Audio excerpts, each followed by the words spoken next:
Cooper, the Hooper, Alley Ooper, Swooper, Pooper Scooper, Flag, and the Duke Blue Devils beat Wake Forest 63 to 56. But who cares unless you're a Duke fan or a Wake Forest fan? We know we're all here to see our man Cooper Flagg, the All-American prodigy, next NBA #1 overall pick. I like Ace Bailey as well, but Cooper Flagg is pretty much locked in as the #1 pick at this point. But Wake's not even a ranked team. They are 15-5, but it's so weird in college basketball. You can have a pretty solid record and still not be a very good team. Wake is an okay team, but again, like I said, they're not a ranked team where Duke is ranked #2. I like to see Cooper perform against other ranked teams, and that's a better way to compare him to other NBA talent, of course. But either way, we're going to break down the game because I always do break it down when Cooper Flagg plays. Really quick, I'm at a whopping 6 subscribers, trying to get up to 10 by the end of the day. So if you enjoy the video, please like and subscribe. That would really help out the channel. But back to it. 8 for 16 from the field. He had 24 points, 6 assists, 7 rebounds. 1 for 6 from 3, 7 for 9 from the free throw line. And he had the big 7 turnovers, which is probably the most glaring thing is the 7 turnovers out there. He did have the 6 assists again, so it's not a good assist to turnover ratio, 6 to 7. But with that being said, dude did play 39 minutes. If you don't know college basketball, it's 2 20-minute halves. So he played all but 1 minute of the game. So he pretty much, I don't know, he sat out to take a sip of water or two, and he was right back in the game. He probably just got out and went to go take a piss really quick, use the restroom, and just come back, and they got him right back in there. Probably didn't even wash his hands. He was gone so fast. Anyway, though, 8 for 16 from the field, so that's good, 50%. He's already looking like a really efficient player for the most part. He does have a few off games, but more often than not, he is efficient from the field. So you'd like to see that. He was using his size really well out there. He hit a tough. His first shot was a tough shot right on the baseline. He caught it off the inbounds and hit a nice baseline J over a big man.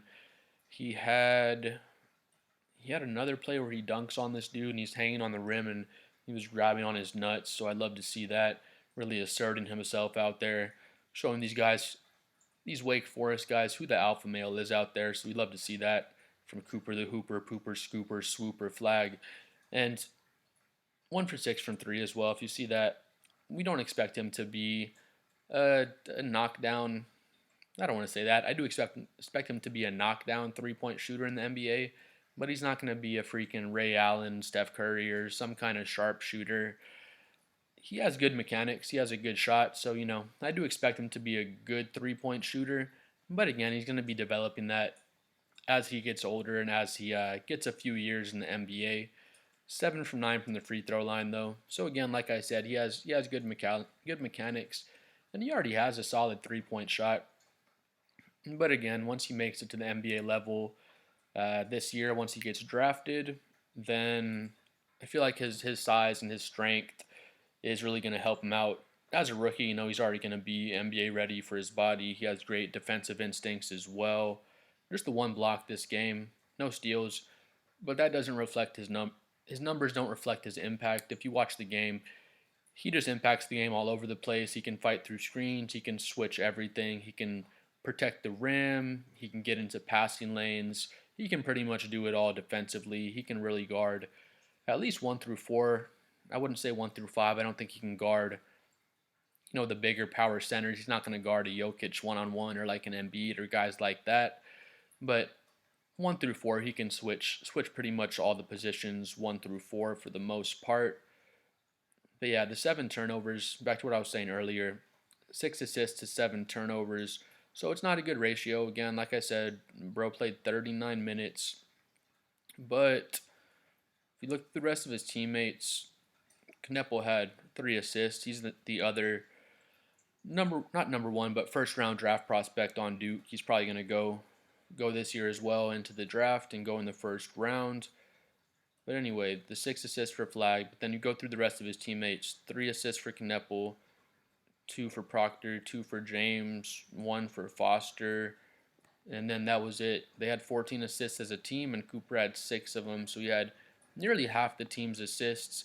So with that being said, the seven turnovers, you don't like to see it. It's not good by any means. It's bad to have seven turnovers, but he's the primary ball handler, and he's there trying to make everything happen for the team. They don't have another strong ball handler that can kind of create their own shot as well as Cooper can, and also draw that much attention from the defense to create shots for others.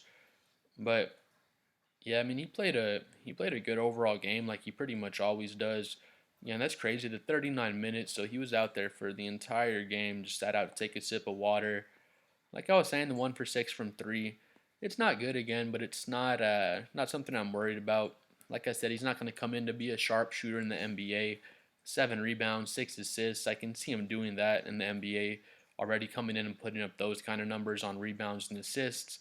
So again, he'll hit you maybe a couple threes per game. He can probably get hot and maybe hit 4 or 5 in a game, but he's still developing that shot. It's just going to get better and better. But yeah, once he comes into the league, I can see him giving you, like, average wise, I can see him averaging 17 points or so, probably 17 points, 6 assists and 6 rebounds or something like that as a rookie. He can do better than that, of course, but I probably see him being somewhere around there: 17 points, 6 assists, 6 rebounds, and then his defensive impact will probably average maybe a block and a steal a game, to be honest. And then his impact's going to just be way more than what you see in the numbers again, because he can just switch everything. He's really good in the passing lanes, really good weak side shot blocker, and he can be a rim protector against, I don't want to say all smaller guards, but definitely against smaller guards, against a lot of the power forwards.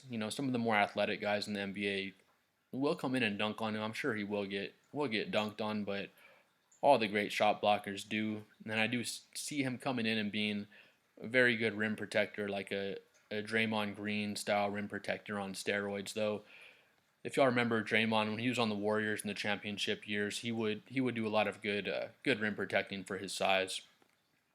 But yeah, the seven turnovers is the only glaring thing you see out there. But again, he's the primary ball handler, so it is what it is. It's going to happen from time to time. 1 for 6 from three. Again, we're not worried about it. He's going to keep developing the shot.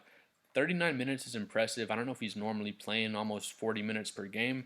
I don't think he usually does, but with this game being so close, Duke was down three at one point. Cooper hit a big three. I think they were down five at that point, 4 or 5. So he cut the game to 1 or 2 points. He had that dunk where he was hanging on his nuts. They were probably up. I think Duke was already up 5 or 6 by then, but it was still a clutch bucket. Then he had another one where he just caught it on an ISO right at the top of the free throw line, and they just ISO'd for him, and he just turned and faced up and just popped a jumper right in the dude's face. And I think they were down three or so at that time. So he had the clutch three, that clutch jumper, the dunk, which was pretty clutch as well. They were already up at that point, but it was still a big bucket in the fourth. And then he gets the assist. He gets an assist to the corner where his teammate hits a three with probably about 22 seconds left or so, which really sealed the game there because they were up 4 points and he hit that and they went up 7. And that just pretty much completely sealed the game off Cooper Flagg's assist. So yeah, great defensive instincts. Already has the NBA body, NBA strength, great IQ offensively as well, great court vision for the assists.